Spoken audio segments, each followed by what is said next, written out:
5 second और 8 अरब रुपए। जी हाँ, 5 सेकंड, 5 घंटे नहीं, 5 मिनट नहीं, सिर्फ 5 सेकंड्स लगे पाकिस्तान के लार्जेस्ट एवर आईपीओ को सब्सक्राइब होने में। 70 अरब रुपए से ज़्यादा की इन्वेस्टर डिमांड सिर्फ 7.8 बिलियन के आईपीओ के लिए, और सब्सक्राइब हुआ सिर्फ 5 सेकंड में। तो सवाल ये है कि इस कंपनी में ऐसा क्या था कि इतने सारे लोग एक साथ एक ही वक्त में इसमें पार्टनर बनना चाहते थे। ये कंपनी है सर्विस लॉन्ग मार्च टायर्स, पाकिस्तान का पहला रेडियल ट्रक और बस टायर मैन्युफैक्चरर। सिर्फ 3 साल पहले कमर्शियल प्रोडक्शन स्टार्ट हुई थी इस कंपनी की, और आज पाकिस्तान का लार्जेस्ट आईपीओ। अब आप सोच रहे होंगे टायर्स नॉर्मल सी कमोडिटी है, फिर इतनी एक्साइटमेंट किस बात की? क्या आपको पता है कि आप और मैं अपनी गाड़ी या बाइक के टायर्स तकरीबन 2 साल बाद चेंज करवाते हैं, लेकिन ट्रक्स और बसेस वो 1 साल में 2 और कभी कभी तो 3 बार अपने टायर्स चेंज करवा लेते हैं। इतनी रनिंग होती है इन कमर्शियल व्हीकल्स की। पाकिस्तान में ऑलमोस्ट 5 लाख ट्रक्स और बसेस हैं, यानी हर साल 4 से 5 मिलियन टायर्स की डिमांड। और इस पूरी डिमांड के लिए सालों से एक ही जवाब था, इम्पोर्टेड टायर्स और स्मगल्ड टायर्स। फिर आया CPEC 2.0, Chinese manufacturing technology, Pakistan की low cost labour, renewable energy और रॉ मटेरियल्स पे ऑलमोस्ट ज़ीरो ड्यूटी, और इसने स्मगलर्स की कमर तोड़ दी। हाई क्वालिटी टायर्स कम कॉस्ट में पाकिस्तान में बनने लगे। लेकिन एक और एंगल भी है जो मुझे पर्सनली सबसे इंटरेस्टिंग लगता है। मैं इस कंपनी को कहता हूँ CPEC 2.0 की फ्लैगशिप मिसाल। CPEC 1.0 में चाइना ने पाकिस्तान में इंफ्रास्ट्रक्चर बनाया, मोस्टली IPPs। CPEC 2.0 का आइडिया ये था कि चाइना की एक्सपोर्ट इंडस्ट्री पाकिस्तान आए, यहाँ से मैन्युफैक्चर करे और दुनिया को एक्सपोर्ट करे। SLM सर्विस लॉन्ग मार्च टायर्स एग्जैक्टली वही कर रहा है। और दोस्तों 2026 में ये कंपनी 6,20,000 टायर्स एक्सपोर्ट करने की तरफ जा रही है, जिसकी वैल्यू रफली $100 मिलियन के आसपास होगी। तो अब आप पेन और पेपर साथ रख लें, आज हम फुल डिटेल में पाकिस्तान के लार्जेस्ट आईपीओ को डिस्कस करने वाले हैं। मैं हूं आपका इन्वेस्टिंग फ्रेंड अब्दुल रहमान नजम। आइए स्टार्ट करते हैं।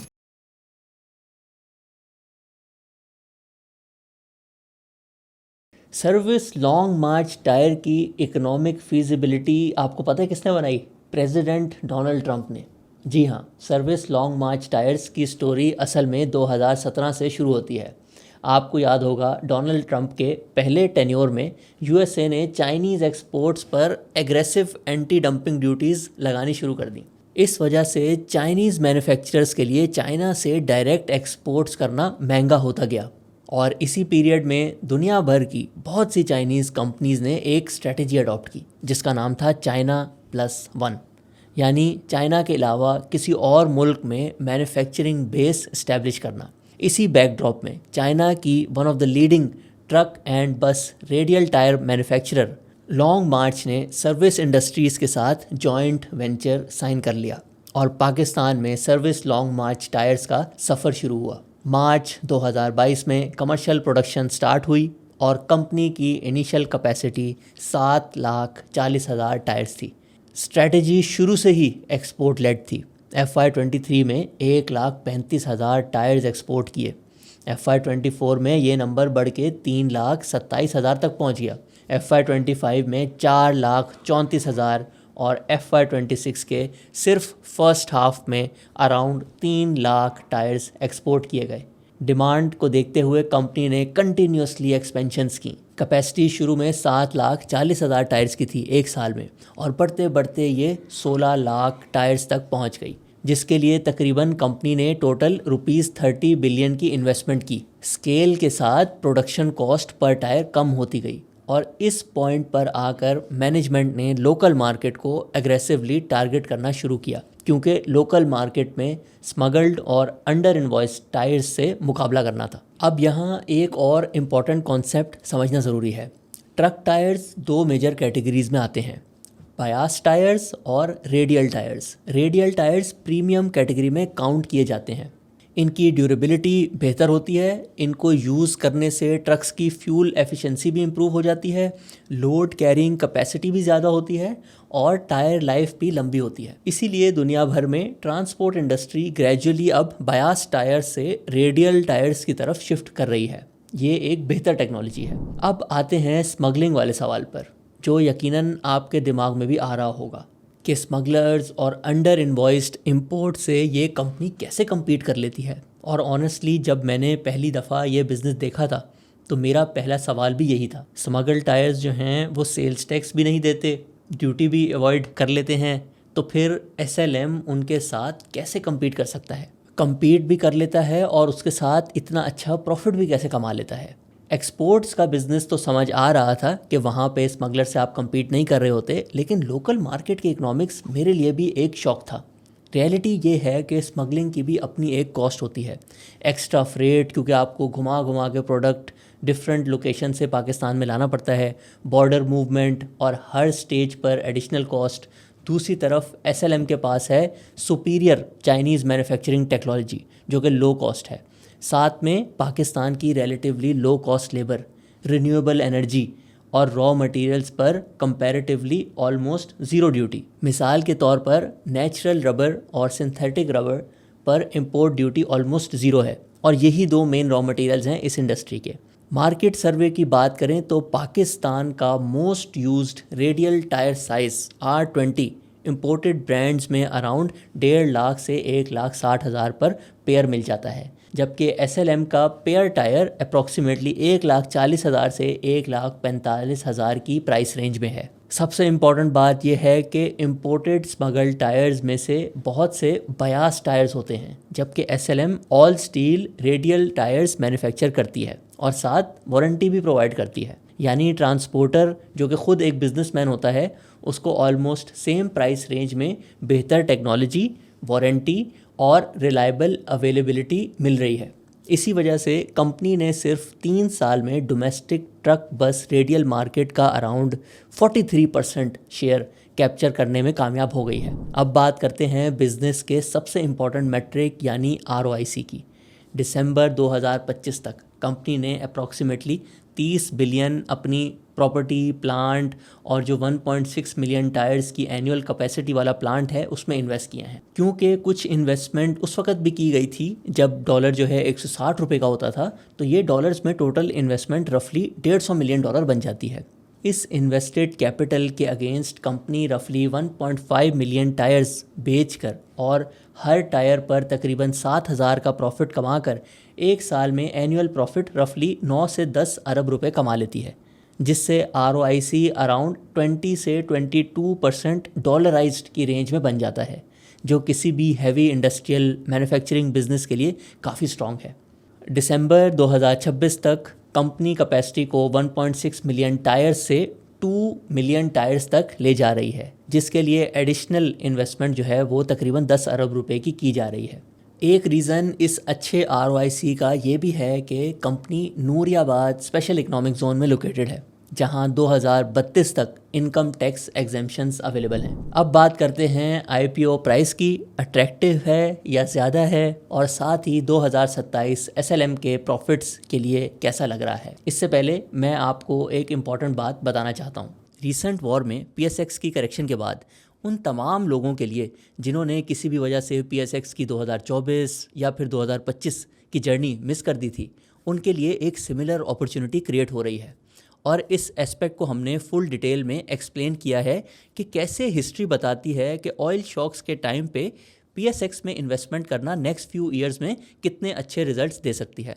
100% गारंटी तो किसी भी चीज़ की नहीं होती, but famous thinker mark Twain कहते हैं, history doesn't repeat itself but it often rhymes. 2025 में PSX की परफॉर्मेंस और हमारी परफॉर्मेंस आप स्क्रीन पर देख सकते हैं। अगर आप इस अपॉर्चुनिटी को समझना और मज़ीद डिटेल में अंडरस्टैंड करना चाहते हैं तो वीडियो के डिस्क्रिप्शन में पहले लिंक पर जाकर हमारी एजुकेशनल रिसोर्सेज और SCCP रजिस्टर्ड सर्विसेज एक्सप्लोर कर सकते हैं। और अगर आप चाहते हैं कि हमारी टीम आपको रीच आउट करे तो हमारी वेबसाइट पे जाएं, फाइनेंशियल फ्रीडम पे क्लिक करें और अपनी डिटेल्स शेयर करें और हम आपको रीच आउट करेंगे। अब बात करते हैं IPO प्राइस की। एक modern 2 million ton manufacturing tyre plant की रिप्लेसमेंट कॉस्ट रफली $200 मिलियन से $250 मिलियन की रेंज में है। SLM की IPO वैल्यूएशन तकरीबन $550 मिलियन, यानी इन्वेस्टर्स ने प्लांट की वैल्यू से रफली 2 से 2.5 गुना ज़्यादा पे सब्सक्राइब किया है। तो क्या ये सारे इन्वेस्टर्स गलत थे? मैं आपसे अपने रियल थॉट्स जो है वो शेयर करता हूँ।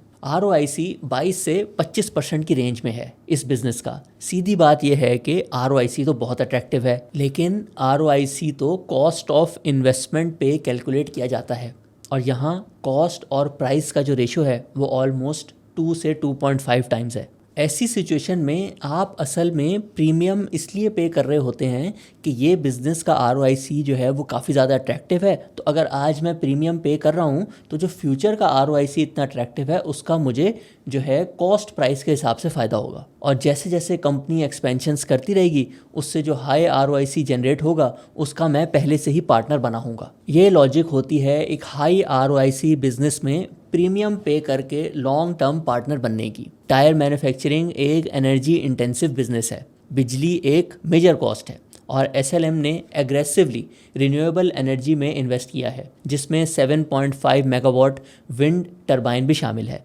रिजल्ट, बिजली की कॉस्ट सिर्फ 7 सेंट्स पर यूनिट तक नियर फ्यूचर में आ जाएगी।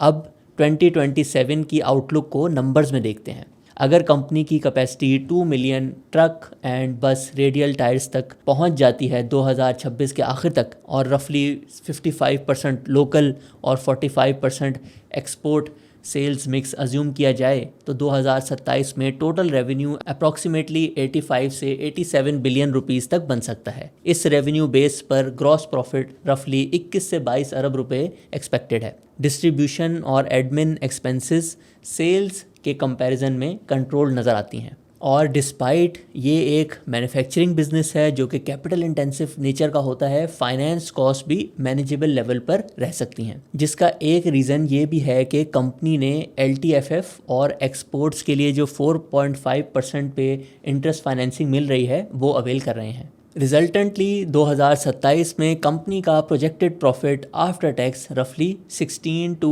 18 बिलियन तक पहुंच सकता है, और EPS आप अपनी स्क्रीन पर देख सकते हैं। ये तमाम numbers assumption based analytical scenarios हैं, और actual results market demand, pricing और पॉलिसी डेवलपमेंट्स पर मटीरियली डिफरेंट भी हो सकते हैं। अब आपने मुझे कमेंट्स में बताना है, क्या आपने SLM के IPO बुक बिल्डिंग में बिड किया? अगर हाँ, तो क्या वजह बनी आपके इंटरेस्ट की, और आपको कितने शेयर्स मिले? और ये भी मुझसे कमेंट्स में शेयर करें कि आपके हिसाब से SLM की सबसे बड़ी स्ट्रेंथ क्या है। डोमेस्टिक मार्केट डोमिनेंस, स्मगलर्स के साथ compete करना, US एक्सपोर्ट स्टोरी, और साथ साथ ये भी मेरे साथ शेयर करें कि आपको क्या लगता है कि क्या ये कंपनी 2 से 3 सालों में $550 मिलियन की वैल्यूएशन से $1 बिलियन वैल्यूएशन तक पहुंच सकती है? If yes, Y?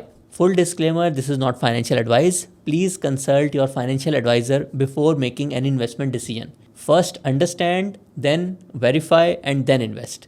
ये 3 स्टेप फ्रेमवर्क मैं खुद भी यूज़ करता हूँ, और अगर आप फॉलो करेंगे तो रिजल्ट्स काफ़ी अच्छे हो सकते हैं। इस अंडरस्टैंडिंग के सफ़र में अगर आप हमारे साथ जुड़ना चाहते हैं तो लिंक डिस्क्रिप्शन में मौजूद है। सर्विस लॉन्ग मार्च टायर्स के लिए बजट में एज सच कोई मीनिंगफुल डेवलपमेंट नहीं थी, लेकिन जो गवर्नमेंट ऑफ पाकिस्तान ने सुपर टैक्स को जो है 10% से 8% किया है लोकल कंपनीज़ के लिए, और मोस्ट प्रॉब्ली ये आगे वाले सालों में मज़ीद डिक्रीज़ होगा, तो जब तक इस कंपनी की इनकम टैक्स एग्जेम्पशन ख़त्म होगी तो टैक्स रेट भी शायद पाकिस्तान में काफ़ी ज़्यादा कम हो गया हो। और उसके साथ साथ एक्सपोर्टर्स पे भी जैसे गवर्नमेंट ऑफ पाकिस्तान ने वादा किया है कि सुपर टैक्स को ख़त्म करेंगे, वो भी जब एक दफ़ा कंपनी की इनकम टैक्स एग्जेम्पशन ख़त्म होगी तो वो बेनिफिशियल होगा। अब सवाल ये है कि अगर ट्रक और बस रेडियल टायर बिजनेस इतनी तेज़ी से ग्रो कर गया है, मैनेजमेंट का अगला ग्रोथ इंजन क्या है? IPO किस वजह से किया जा रहा है? जवाब है passenger car radial tyres. IPO से कंपनी ने अप्रॉक्सीमेटली 7.8 बिलियन रेस किए हैं, और मैनेजमेंट का प्लान है कि ये पैसा passenger car radial tyre plant में इन्वेस्ट किया जाए, यानी फ्यूचर में सिर्फ ट्रक्स और बसेस के टायर्स ही नहीं बल्कि पैसेंजर कार्स, जिसको आम जुबान में गाड़ियां कहते हैं, उनके टायर्स भी लोकली मैन्युफैक्चर किए जाएंगे। पाकिस्तान में हर साल तकरीबन 2.5 लाख न्यू कार्स सेल होती हैं, यानी 1 मिलियन टायर्स की डिमांड तो यहीं से आ गई। इसके अलावा रिप्लेसमेंट मार्केट अलग से एग्जिस्ट करती है, जो साइज़ में न्यू कार्स के मुकाबले में काफ़ी ज़्यादा बड़ी होती है। कंपनी का प्लान है around 3 million tyres annual capacity का पीसीआर यानी कि पैसेंजर कार रेडियल प्लांट लगाने का, जिसकी एस्टिमेटेड कॉस्ट तकरीबन 22.5 बिलियन के करीब है और प्रोडक्शन 2028 तक स्टार्ट होने की एक्सपेक्टेशन है। अब बात करते हैं कुछ इंपॉर्टेंट रिस्क्स की। टायर मैन्युफैक्चरिंग बिजनेस का सबसे बड़ा रिस्क मेरे हिसाब से करेंसी होता है। नेचुरल रबर, सिंथेटिक रबर और कार्बन ब्लैक जैसे रॉ मटेरियल लार्जली इंपोर्टेड होते हैं, इसलिए जब पाकिस्तानी रूपी डेप्रिशिएट होता है तो प्रोडक्शन कॉस्ट भी बढ़ जाती है। लेकिन एसएलएम के केस में एक इम्पॉर्टेंट क्वेश्चन मौजूद है। कंपनी की मीनिंगफुल प्रोडक्शन एक्सपोर्ट्स में जाती है, इसीलिए रुपी डेप्रिसिएशन का इम्पैक्ट कंपनी के लिए उतना सिवियर नहीं होगा जितना प्योरली डोमेस्टिक बिजनेसेस के लिए होता है। और यहाँ एक और इंटरेस्टिंग चीज़ समझने वाली है। अगर किसी वक्त लोकल मार्केट डिमांड टेम्परेरीली किसी भी वजह से स्लो भी हो गई तो कंपनी के पास एक्सपोर्ट मार्केट्स का ऑप्शन मौजूद है। एक्सपोर्ट ऑर्डर्स पर मार्जिन्स शायद लोकल मार्केट से थोड़े कम होते हैं, लेकिन एक्सपोर्ट मार्केट का साइज़ बहुत बड़ा होता है। आप जितना चाहें जो है थोड़े से टाइम में एक्सपोर्ट ऑर्डर्स जनरेट कर सकते हैं, स्पेशली क्योंकि इस कंपनी में लॉन्ग मार्च टायर्स की एसोसिएशन मौजूद है जो कि दुनिया में बहुत बड़ी एक्सपोर्टर है। अगर आप भी चाहते हैं कि ऐसे ही बिजनेस साइकिल्स और पाकिस्तान के टॉप सेक्टर्स को एक ओनर के नज़रिए से समझ लें तो join us on this mission, explore our services and educational material and pre register for investing master class 6.0, जहां मैं आपको रियल वर्ल्ड केस स्टडीज़ के ज़रिए ये सिखाऊंगा कि कैसे हम टॉप परफॉर्मिंग स्टॉक्स आइडेंटिफाई करते हैं और हर साइकिल के अंदर नेक्स्ट बेस्ट अपॉर्चुनिटी कैसे ढूंढते हैं। क्योंकि फाइनेंशियल लिटरेसी का असूल है, एक इंसान जितना मर्जी कमा ले, जब तक एसेट्स नहीं बनते आप फाइनेंशियली फ्री नहीं हो सकते। और एसेट्स बनाने का one of the best veg is investment की आदत को अडॉप्ट करना। सी यू इनसाइड। अपना बहुत ख्याल रखिए और ट्रिपल कंपाउंडिंग के कॉन्सेप्ट को अपनी लाइफ में ज़रूर इम्प्लीमेंट करें। अगर आप सीखना चाहते हैं कि बग़ैर कोई टाइम लगाए सिर्फ साल में 5 मिनट लगा के आप स्टॉक मार्केट का एक अच्छा पोर्टफोलियो बना सकते हैं, उसके लिए ये वीडियो देखें। मैं हूं आपका इन्वेस्टिंग फ्रेंड और कंपेनियन अब्दुल रहमान नजम, और इंशाल्लाह नेक्स्ट वीडियो मुलाकात होगी एक नए सेक्टर के साथ, एक नए पर्सपेक्टिव के साथ।